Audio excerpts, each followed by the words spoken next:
El gobierno del presidente Petro termina en medio de un escándalo de corrupción. Bueno, un escándalo más porque uno se pone a echar cabeza. Está la financiación de la campaña, está el caso de Nicolás Petro, está el caso de Ricardo Roa, el presidente de Ecopetrol, está fuera de eso el caso de la Unidad Nacional de Gestión de Riesgos. Mejor dicho, qué cantidad de información, qué cantidad de presunciones, qué cantidad de investigaciones. ¿Quién le ayuda a uno a ordenar esto? Ya sé, Andrés Hernández, Transparencia por Colombia.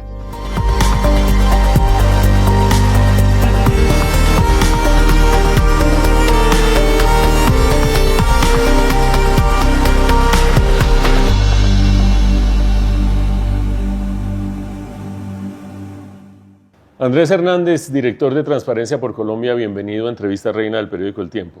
Mauricio, mil gracias, un gusto enorme estar acá. Supongo que por estos días Transparencia por Colombia ha tenido mucho oficio, por lo menos eso es lo que percibe un ciudadano corriente con la cantidad de debate, escándalo, polémica alrededor de la corrupción con la que sale el presidente Gustavo Petro. Así es, Mauricio, en nuestro rol de organización de sociedad civil independiente, normalmente y desde hace casi 30 años estamos muy pendientes de qué es lo que está pasando en materia de no solamente corrupción, de escándalos, sino de cómo podemos transformar muchas de estas coyunturas en posibles acciones, en medidas que se deban fortalecer, porque si nos quedamos solamente en los escándalos, pues saltamos de uno a otro y perdemos la oportunidad justamente de mirar cómo mejorar, mirar qué transformar en el país y qué medidas priorizar. Entonces, en eso estamos y la coyuntura es muy buena para eso justamente. Por supuesto, Andrés, que uno debería hacer el ejercicio como completo de ver el bosque de la corrupción bajo el gobierno Petro. Y es difícil abarcarlo todo, pero ustedes tienen una lente muy amplia. A una persona corriente como yo se le puede ocurrir que uno debería enumerar los escándalos alrededor de Nicolás Petro, por una parte, los escándalos relacionados con la financiación de la campaña y con el presidente saliente de Ecopetrol, que no solamente estaba en la gerencia de la campaña y responsable de la financiación, sino fuera de eso, con unos presuntos casos de corrupción para la contratación de Ecopetrol, el apartamento de Ricardo Roa presuntamente vendido por debajo del precio de mercado. A eso se debería agregar el gran escándalo de la Unidad Nacional de Gestión de Riesgos y Desastres que tiene en este momento en la cárcel y en juicio a dos exministros del gobierno Petro, aparte de muchos otros funcionarios, y a un director del DAPRE prófugo de la justicia en Nicaragua. Y después vienen como los dos últimos grandes temas de los que se ha ocupado la opinión pública. Uno de ellos, esto que se ha denominado como unas amistades especiales del presidente Petro con mujeres jóvenes que han tenido mayor o menor injerencia en contratación en distintas entidades. Por supuesto que cada una tiene sus especificidades. Y finalmente, una maratón de contratos después de que se acabó la ley de garantías y que son contratos cuantiosos que la Contraloría les tiene puesto una lente. Eso es más o menos el bosque. ¿Qué cosas tienes que agregar, adicionar, caracterizar? Porque es muy importante ver el volumen de episodios. Hiciste un recuento muy bueno. Yo creo que si analizamos el periodo de Gustavo Petro, tenemos que arrancar, como bien lo mencionaste, con incluso la manera como él llega al poder, como su proyecto político llega al poder, porque es la primera vez que tenemos en Colombia una sanción en firme, por lo menos en este momento del Consejo Nacional Electoral, a una campaña que fue financiada de manera irregular. Hemos tenido escándalos en periodos anteriores, tuvimos procesos muy concretos en los casos, por ejemplo, de los escándalos de Odebrecht, pero ninguno de ellos había llegado a una sanción en firme, por lo menos en el ámbito administrativo. Y esto entonces, más allá de lo que pueda tener muy de fondo esta situación, lo que nos dice es que la situación ya venía siendo preocupante desde el momento de la campaña.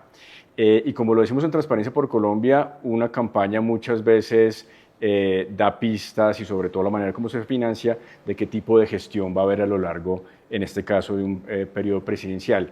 Y lastimosamente, alrededor de ese inicio de gobierno, como bien lo mencionabas, estaban unos temas de financiación irregular, el caso del hijo del presidente Petro, que ha venido siendo investigado por la justicia con demoras, pero que sigue ahí. Y que recordémoslo, lo sí. de Nicolás Petro tiene dos vertientes, solo para ilustrar, no para profundizar, si te parece.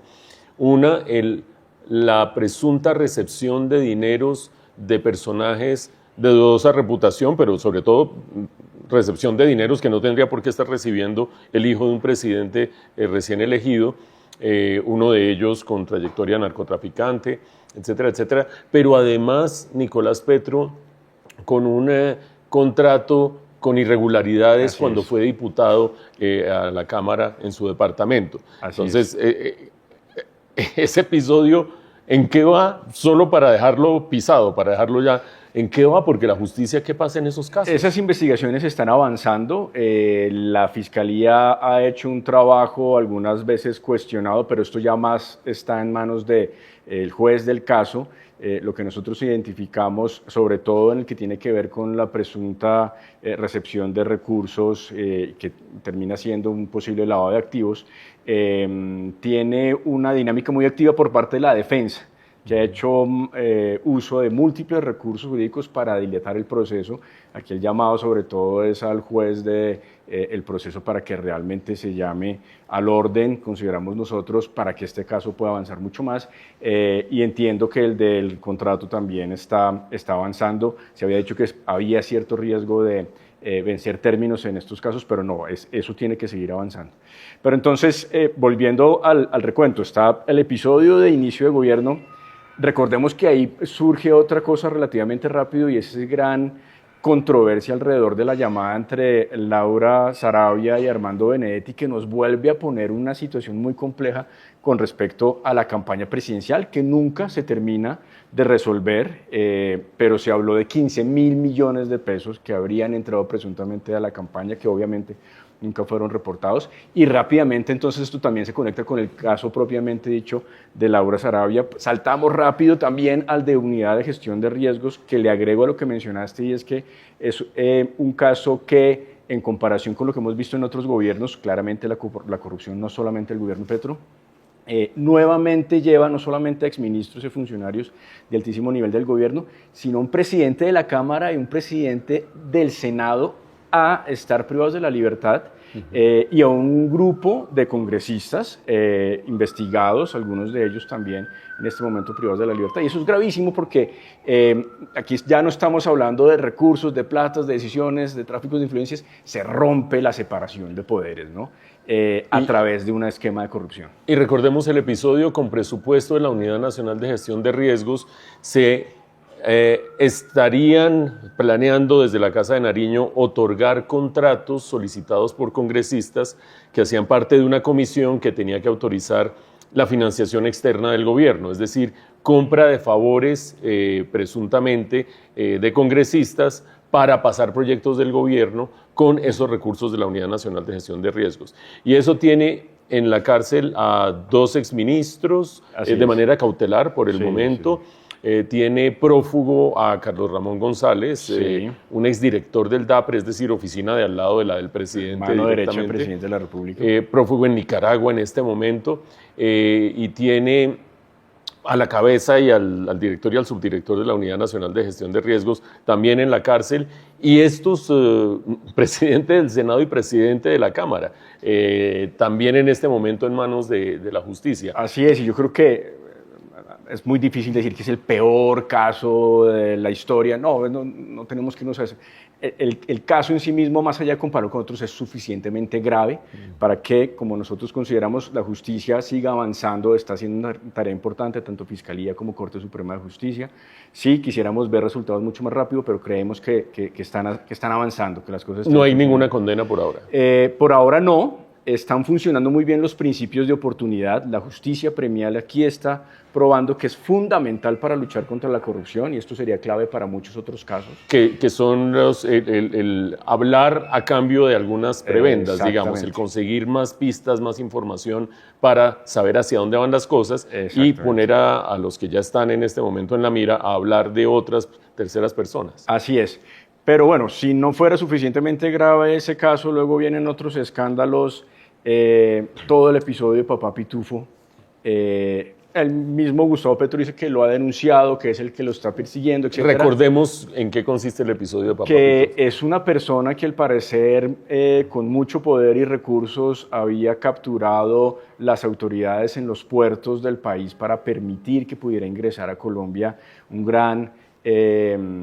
grandes recursos asociados a contrabando, ¿no? Y desde hace mucho tiempo. Y desde hace mucho tiempo, no solamente este periodo. Entonces, evidentemente, un tema gravísimo, puertos, siempre ha sido muy complicado, pero el problema viene en la manera muy difusa, muy confusa, en que distintas entidades del gobierno al parecer hicieron aproximaciones con esta persona que se encuentra fuera del país en distintos términos, en distintos alcances, ofreciendo cosas que el gobierno no podía ofrecer y creemos que esto es sumamente delicado por dos razones. Primero, porque muchas de estas cosas vinieron de organismos de inteligencia.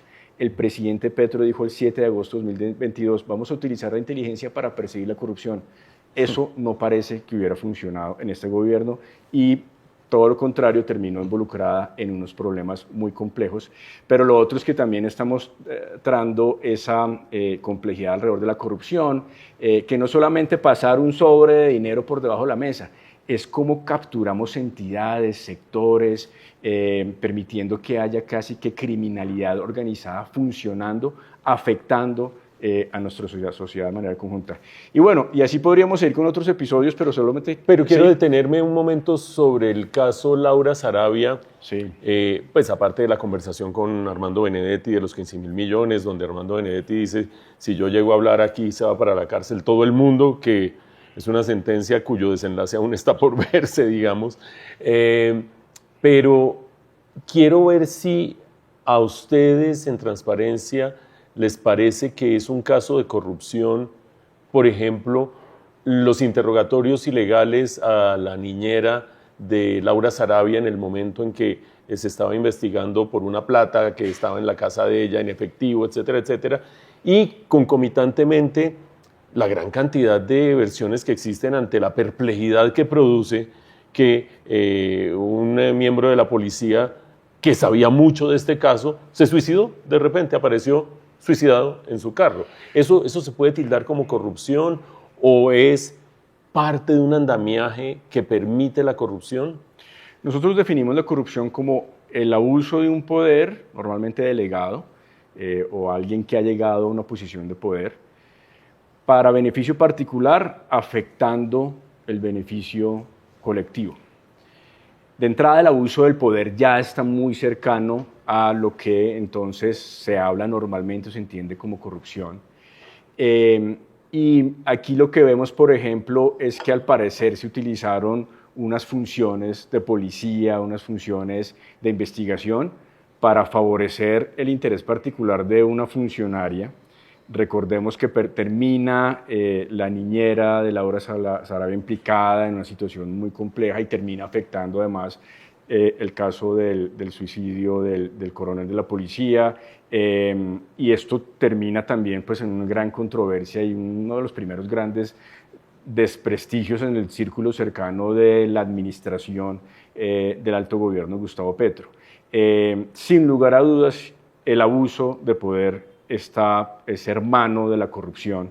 Si entendemos a la corrupción normalmente como que también se asocia a algo de recursos públicos, pero no hay desvío de recursos públicos si no hay antes un abuso de poder. Entonces, el abuso de poder es casi que el caldo de cultivo para que se pueda llegar a esos beneficios particulares, a esa afectación colectiva, a esa afectación de la sociedad en general.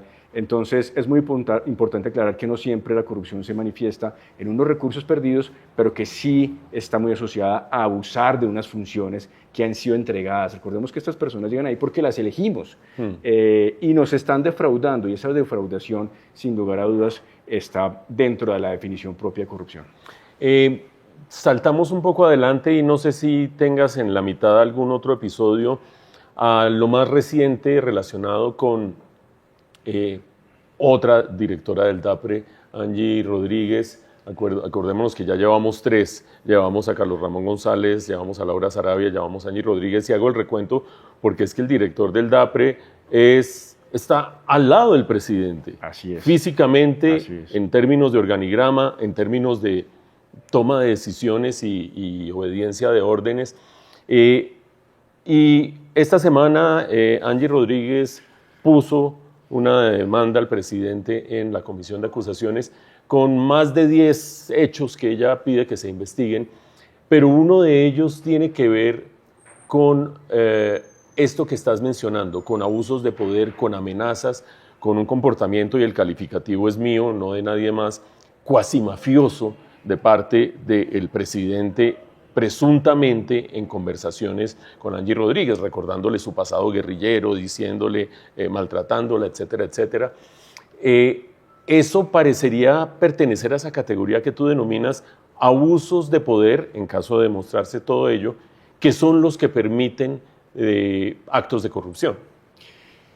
Mauricio, en lo que se ha avanzado a nivel global en la investigación y análisis de corrupción, hay un tema importantísimo, y es que para que la corrupción se materialice siempre debe haber como ciertas condiciones que la terminan propiciando, ¿no? Y este tipo de manejos muy cuestionables de poder, manejos muy oscuros de cómo se están tomando las decisiones, lo que nosotros también hemos llamado y rechazado una afectación directa del presidente a Angie Rodríguez como denunciante de corrupción que rompe cualquier estándar internacional, pues es muy propicio para que eventualmente sí se hubieran materializado cosas que el país de repente todavía tendrá que conocer de manera mucho más concreta y en el marco de procesos judiciales. Angie Rodríguez ha hablado de irregularidades en distintas entidades del gobierno, ha tenido una pelea casada con otros altos funcionarios que han estado pues también cercanos al presidente, ha denunciado la influencia de las hermanas Guerrero, y poco a poco la justicia pues tiene el deber, pero también la posibilidad de ir traduciendo cada uno de estos comportamientos en un delito tipificado o en un comportamiento disciplinable en el marco del ente de la Procuraduría. O sea que aquí hay mucha tela para cortar, y eso entonces, volviendo al episodio que describes, pues de nuevo es un escenario de, al parecer, un gran abuso de ese poder que termina siendo otra vez caldo de cultivo que pueda decantar o haber disparado muchos otros desvíos eventualmente a comprobar por la justicia, ¿no? Y parte de esos desvíos, si Angie Rodríguez ha puesto el foco, aparte de otras personas, sobre las hermanas Guerrero, que las mencionabas hace un momento, y sobre Gabriela Muñoz, que tienen en común el ser mujeres jóvenes, atractivas, que andaban alrededor del presidente Petro. Uno no sabe con qué nivel de intimidad, pero pues digamos que el presidente Petro sí las ha defendido, fotos con ellas, exaltándolas, diciendo que él sufre por el color de la piel morena, que lo pone a sufrir y qué sé yo. Más allá de eso, personas cercanas al presidente Petro, que no tendrían las credenciales ni los antecedentes para hacer lo que pretendieron hacer o que hacen en efecto, dependiendo de dónde lleguen las investigaciones, en nombramientos de funcionarios, uso de presupuestos, otorgamiento de contratos, etcétera, etcétera. Eso no lo habíamos visto antes. Ahora vamos a hacer una comparación con la historia reciente de Colombia, pero ese tipo de corrupción presunta no la habíamos visto antes en la historia de Colombia. Posiblemente con estas figuras que describes, Mauricio, que las hacen además llamativas, ¿no? Las mujeres jóvenes, atractivas, etcétera. Eh, pero cierran de alguna manera algo que podría ser un patrón a lo largo de muchos de estos escándalos, y es que son personas que han logrado tener acceso al presidente de la República. Y en función de eso es posible que hayan aprovechado su condición para lograr ganar poder y generar posibles escenarios de corrupción. Esto, en pocas palabras, lo que, como se denomina a nivel internacional, son personas que facilitan la corrupción, facilitadores de corrupción. Y esto es lo otro que también se ha venido evidenciando en Colombia en los últimos años, y es que, claro, normalmente para la corrupción se necesitan dos partes, pero lo que vemos es que en el intermedio siempre hay un operador político, hay una persona con poder, con acceso al tomador de decisión, como pueden ser las hermanas Guerrero, y que estas personas terminan configurando de alguna manera y armando pues unas redes que se vuelven mucho más impactantes en términos de su alcance. Estos facilitadores, estas personas vienen siendo objeto de mucha atención de autoridades. La misma Fiscalía en Colombia tiene este concepto muy claro, y yo creo que ahí hay que seguir poniendo mucho énfasis, más allá de que nos parezcan particulares las figuras sobre las cuales hoy se está hablando en estos escándalos. Ese rol de facilitadores lo tenemos que ver con muchísimo más cuidado y de manera mucho más amplia en otros escándalos. Si me permites irme a muchos años antes, en los escándalos de Odebrecht, recordemos que había un viceministro, había un ex senador. Estas eran las personas que operaban de alguna manera los contactos entre uno y otros. Si no ponemos en Colombia también la atención a estos operadores, va a ser muy difícil seguir no solamente conociendo estas situaciones, sino sancionando y haciendo mayor prevención en lo que pueda suceder hacia adelante. Hagamos un zoom out para ver el bosque en contexto más amplio. Bajo el gobierno Petro se han desarrollado maneras distintas de la corrupción que no habíamos visto en gobiernos anteriores. Es difícil, por supuesto, tratar de sacar un patrón muy específico, una característica muy específica. Reitero, estamos hablando de corrupción no porque sea un tema propio de esta administración. Hemos tenido escándalos gravísimos durante muchos años, y los riesgos hacia adelante, por ejemplo, en términos de contratación pública, en términos de influencia de dinámicas irregulares desde la campaña en la administración, siguen estando ahí. Entonces, con esa aclaración, yo lo que diría, volvería sobre esta particularidad, y eso sí lo hemos dicho a lo largo de estos 4 años de Transparencia por Colombia. En gran parte, lo grave de esto es que están tocando el círculo muy directo, a veces íntimo, del presidente de la República. Por íntimo me refiero, por ejemplo, a la relación familiar con Nicolás Petro. Y que pareciera que no hay un rechazo suficientemente contundente de parte del presidente de la República frente a esto. Y aquí voy a ilustrar, por ejemplo, con el reciente escándalo de las hermanas Guerrero. Lo que hace el presidente de la República es decirle a Juliana Guerrero: denuncia a los contratistas y devuelva el dinero. Pero en ningún momento dijo: rechazo absolutamente cualquier persona que, utilizando mi nombre, esté buscando entregar contratos. Eso no lo escuchamos en la reacción o en el X del presidente. Y entonces pareciera que Gustavo Petro, muy contrario a lo que hizo en su historia política, sobre todo como congresista, pues aquí no terminó de desmarcarse en los hechos específicos que el país está evidenciando y que el país le está cuestionando. Y eso es muy grave, porque nos quita gran parte de la piedra, no quiero decir necesariamente angular, pero sí imprescindible de la lucha contra la corrupción, que es un liderazgo ético, firme, comprometido, que pueda dar el ejemplo y que pueda dar la señal de que esto es en serio. Esa instrucción pareciera que no se dio en este gobierno, y en gran medida creemos nosotros que eso incentivó una gran cantidad de manejos no apropiados que posiblemente hayan llevado a irregularidades que todavía pues tendrán que ser investigadas. Esa ausencia de liderazgo ético frente a la corrupción se podría caracterizar como una tolerancia frente a hechos de corrupción de personas cercanas a él, o sentimentalmente, o familiarmente, o laboralmente, o cómo se podría caracterizar en términos de tolerancia? No, lastimosamente nosotros sí creemos que aquí ha habido tolerancia, sobre todo en función de intereses políticos, ideológicos, si lo queremos. Desde la campaña, el presidente Petro planteó este mensaje muy difícil, y es que el fin justifica los medios. El proyecto político del pacto histórico se acercó desde la campaña a personas de la clase política tradicional, personas cuestionadas, financiadores al parecer con ciertos cuestionamientos también, y de ahí en adelante pareciera que ese hubiera sido uno de los grandes principios de gestión de este gobierno: el fin justifica los medios, y si tengo que ser tolerante con ciertas actuaciones no muy íntegras, pues lo voy a dejar pasar y voy a seguir que esto siga avanzando. Lastimosamente, esa es una de las fotografías que deja la administración del poder en este periodo de gobierno. Yo creo que cuando uno evalúa un gobierno históricamente en términos de su lucha contra la corrupción o su tolerancia con la corrupción, tiene un problema, me imagino yo porque no estoy metido en el análisis cotidiano, y es que hay que esperar a que la justicia determine qué pasó, cuáles fueron los montos, cuáles fueron los protagonistas, y eso toma mucho tiempo.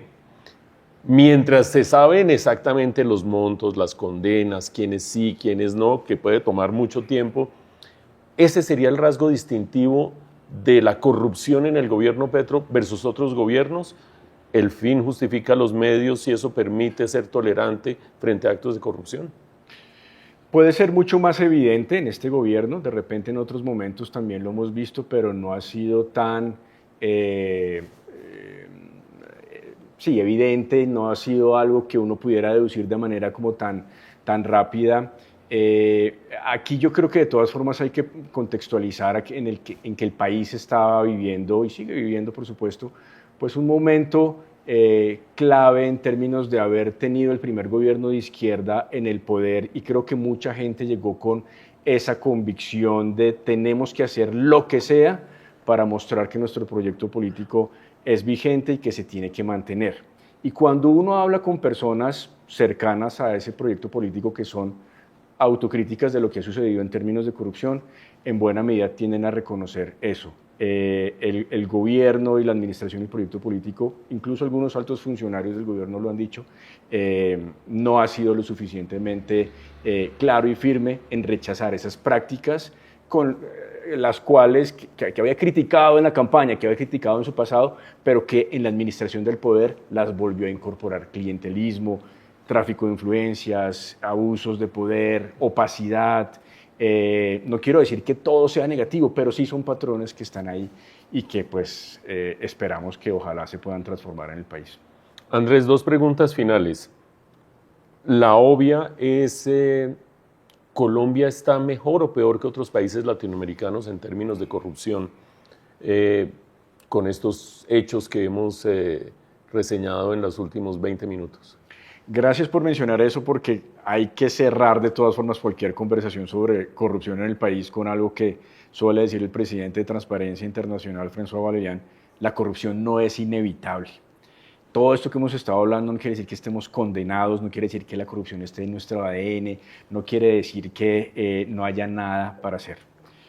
Colombia, en comparación con otros países de América Latina, según el Índice de Percepción de Corrupción de Transparencia Internacional, no está tan mal como otros países. Miremos Venezuela, claramente Colombia no es Venezuela. Miremos algunos países centroamericanos que lastimosamente siguen muy afectados por esta situación. Estamos un poco por encima de puntajes de Brasil, de Argentina, ya con un poquito más de distancia de Perú, muy lejos de Chile, muy lejos de Costa Rica. Pero entonces esta calificación, nosotros insistimos, no nos puede servir de consuelo de tontos, ¿no? De todas formas, a pesar y tristemente que nuestros vecinos estén en situaciones al parecer más negativas, nosotros tenemos que ponernos la tarea de realmente avanzar, tenemos que ponernos una meta concreta más allá de X o Y indicador Colombia necesita metas concretas de lucha contra la corrupción que convoquen a todos los poderes públicos del país, que convoque a la sociedad, a los medios, al sector privado, a la academia, y que realmente logremos tener ese cambio en un periodo de 5, 10, 15 años, porque la corrupción, como lo decía, no ha sido inevitable. Y esto lo vemos en distintas regiones a la luz de ese índice. Hay países que, en comparación con Colombia, que en el 2012 arrancó con un puntaje de 36 sobre 100, Colombia en la última medición sigue estando en 37 sobre 100, es decir, si uno sube o baja en ese número, ¿qué significa? Si uno sube, mejora, si uno sube, ya, mejora, ¿no? Hay países que en el 2016 han logrado mejorar, han logrado tener mejores puntajes de Asia, de África, de Europa, incluso en América Latina. Es decir, sí se pueden hacer las cosas. Y el punto es que en gran medida sabemos qué es lo que hay que hacer y necesitamos ponernos en la tarea de hacerlo. Esa es la última pregunta. ¿Qué hay que hacer? Y supongo que en una maraña tan compleja como esta que acabamos de describir, habría que hacer 1000 cosas, pero debe haber 2 o 3 cosas prioritarias que está demostrado que funcionan. Fundamental retomar lo que decíamos antes, aquí hay un tema de liderazgo. Y esto no solamente porque es el principio sobre el cual la gente permanentemente está viendo a un gobierno. Recordemos, pues es que si allá roban, porque esto que yo estoy haciendo no lo puedo hacer, ¿no? Esto lo tenemos que transformar como sociedad. Ese mensaje de la corrupción paga, esto necesitamos cambiarlo, pero claro, para eso se necesita mayor justicia, ya llegó allá, pero la forma como actúan nuestros líderes políticos es fundamental que se puedan transformar.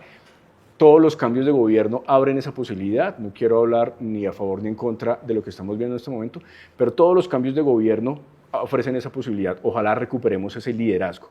Y ese liderazgo atado, en segundo lugar, como decías, en esta maraña que hacemos, estrategia. Pongamos la visión estratégica, pongamos las metas, convoquemos. El gobierno Petro dejó una estrategia de lucha contra la corrupción a través de un decreto de hace un par de años que creemos nosotros que tiene algunos elementos interesantes, pero que no trae esas metas, que no terminó de convocar a la sociedad, que no llamó a lo que tenemos en Colombia, esa Comisión Nacional de Moralización, para tener un plan mucho más concreto y unas metas alrededor de casos prioritarios, alrededor de reformas a la contratación pública, alrededor de una reforma política de fondo, ¿no? Entonces, estrategia en segundo lugar. Y en tercer lugar, sí está el rol muy grande de la justicia, hay que decirlo. En Colombia hay fiscales, jueces haciendo un trabajo muy valeroso.